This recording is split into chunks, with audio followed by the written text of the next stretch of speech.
Right, kusangana kwatiri kuita zvekare pano paharare 263 pano patikuzivisai manews updates ezvinhu zviri kuitika munyika yedu yezimbabwe. Makationa tafamba kudai somozoti tafambira nyaya dziri kutrenda kana kuti dzinotyisa mastreets esocial media.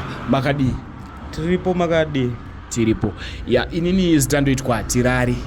Mandifonera muchiti mune nyaya yenyu. Imi munoitwa ani? Inini ndinoitwa Tawanda. Tawanda. Unobuda nechepapi mukoma Tawanda? Ndinobuda neparusapa. Alright. Mukoma Tawanda, dambudziko rakamira sei? Nyaya yenyu yakamira sei? Nyaya yangu inini yakamira ndiri kumaino. Zvinhu zvangu zvakaramba kundifambira. Ndichibva ndaenda kuMozambique. Ndaenda kuMozambique pane bhegi randakapiwa. Bhegi randakapiwa ranga rine. Makapiwa bhegi nani? Pana sekuru vakandipa bhegi iroro. Vanoita zvekubatsira vanhu. Mukureva Ng'anga. Ndo vakandipa bhegi iroro. Saka bhegi iroro ranga rine kamushonga wanga urimo. Sa mushonga uyu vakanditi hanzi uchisvika nemushonga uyu usapinda nawo mumba. Unousiya panze usapinda nawo mumba. Inini ndakabva ndakanganwa nokudhakwa. Pane munhu wandakakechawo girlfriend. Rave girlfriend renyu? Rari girlfriend. Saka girlfriend iri anga aine stand yake, anga asingarende. Pari pamba pake. Ndekupi? Mungakwanisa kungotaurawo place ndekupi?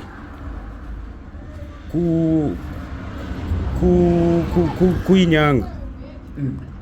Kuinyanga ndo kwandakaitira izvozvo. Saka ndakanyanya kudhakwiswa ndichibva ndapinda nebhegi riya mumba muya.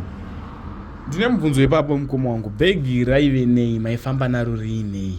Ende mataura makati bhegi iri makapiwa mhiko yekuti risapinde mumba. Maifamba naro riinei? Bhegi iri ranga riine mari. Raive nemari?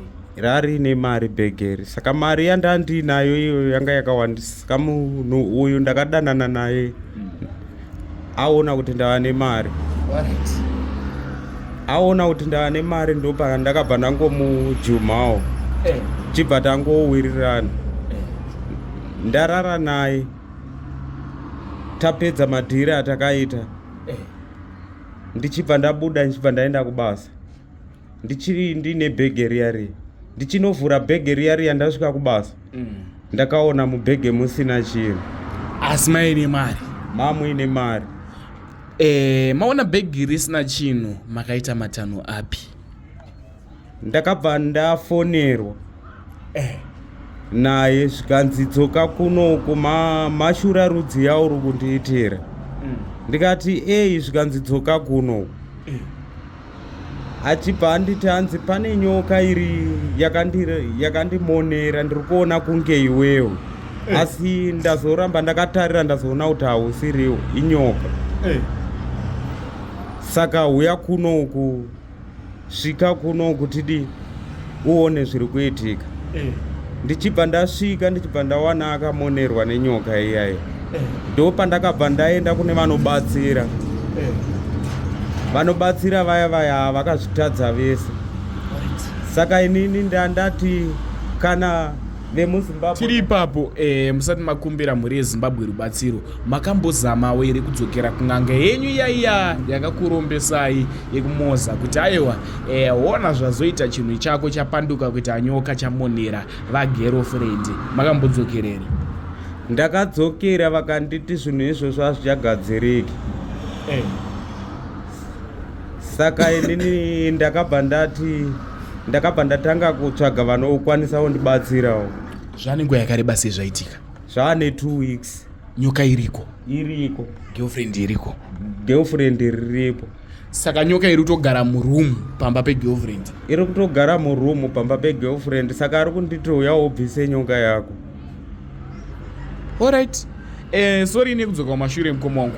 Muchinoromba ndeipi mhiko yakaitwa nen'anga nekuti kazhinji kachona kana munhu achiromba pane vanoromba neropa.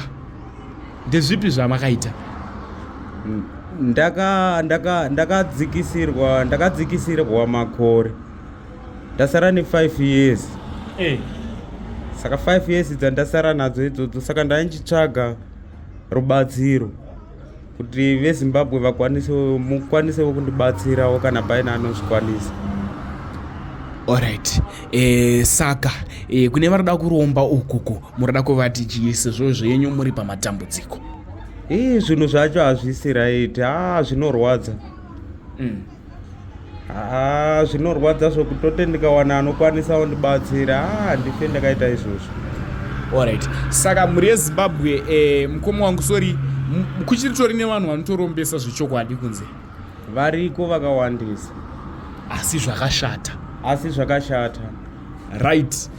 Muri yeZimbabwe mukoma vangu vari kutsvagawo munhu muprofita anozvitaiwa ndakapenga ndiri nyanzvi panyaya dzekubatsira, cause kune kwavafamba kwazvaramba kwavari kutaiwa zvaramba zvani 2 weeks zvaitika. Kana iwe uripo uchizvitaiwa ndinobata nyoka, ndiri nyanzvi, tikuda nyanzvi apa patisi kuda vaya vanozviti isusu togona wasvika ikoko wotiza.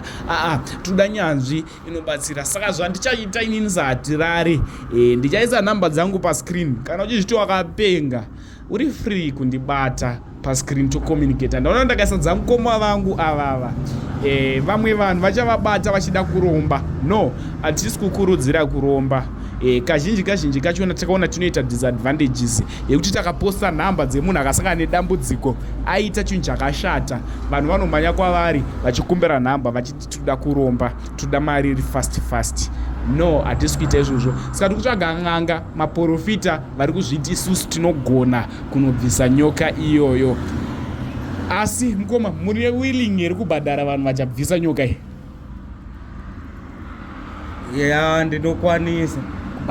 Ndinokwanisa kubhadhara.